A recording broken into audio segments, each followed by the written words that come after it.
Hello and welcome to my presentation about dialects and accents. The interesting thing about languages is the fact that they are constantly evolving and changing, and since languages go hand in hand with their dialects, so are the latter ones. But what exactly is a dialect? A dialect is a regional variant of a language, and in Britain they got lots of those. The dialects are filled with words and expressions that are influenced by Britain's linguistic roots: Anglo-Saxon, Latin, Norse, Celtic, and Norman. Within those dialects there is also a huge range of accents that can vary from one village to another. Now most dialects can be understood by non-dialect native English speakers, although some accents and some words might also be wilder than. Now, a generation ago, dialects were looked down upon, so speaking anything other than received pronunciation or the Queen's English was seen as a social disadvantage. Kids in schools were told not to speak their own dialect or their own accent if they wanted to become successful in life.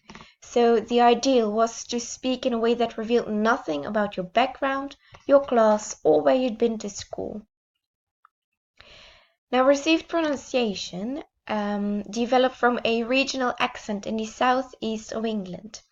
When William Caxton set up England's first printing press in 1473, he chose the South-East Midlands dialect as standard English because it was the most populous region of England and because it was the home to the royal court at London. Then, as the English class system was established during the Industrial Revolution, the regional working class accent increasingly branded speakers as socially inferior, and with the development of public boarding schools in the 19th century, RP became known as the standard voice of the successful English gentleman.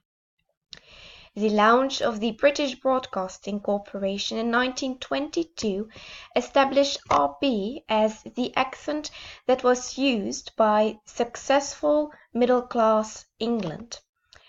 Now, only people who could perfectly pronounce the English language could become the stationsman.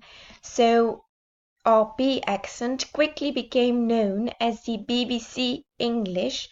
And that BBC English was an accent that we nowadays would call ultra posh.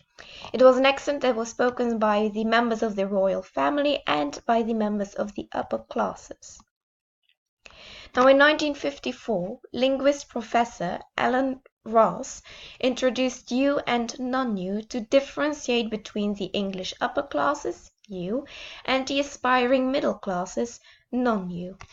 He argued that the English upper classes weren't necessarily better educated or richer than other people.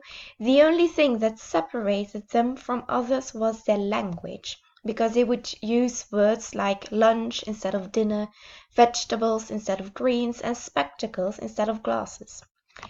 Now, Alan Ross also argued that non-U speakers could never become U speakers because only one mispronounced word would suffice for them to be uncovered, and all of this sparked a huge debate about English class consciousness and snobbery. Now, during this debate, England's class system began to loosen, and as the distinction blurred, so did the boundaries between the accents.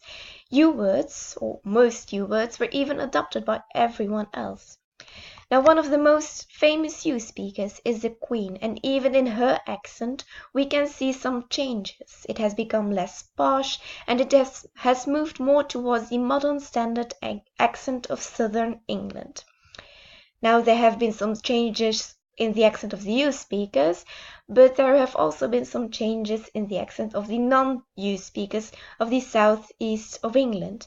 Their accent has become more like an estuary English, which is an English that is less posh than received pronunciation, but also not as working class as Cockney. Nowadays, in the 21st century, dialects and regional accents are considered to be prized possessions.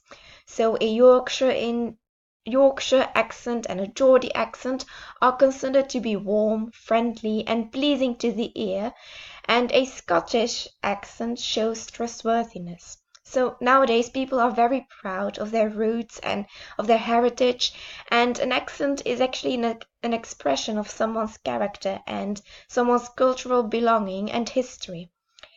So nowadays, people appreciate the fact that dialects are more personal, and the Queen's English is deemed almost condescending to a lot of people. So it's only the accent of choice when you are talking to someone in authority. So only recently, people thought that speaking in a posh accent actually helped you in your life. So it was the key to success, and people would trust you better, and they would believe you, and you would just become really successful. But that's just not the case anymore. Everything has changed. People appreciate right now the fact that dialects are far more personal, and so that is one of the biggest differences between now and then. And this was my presentation, and I thank you for watching.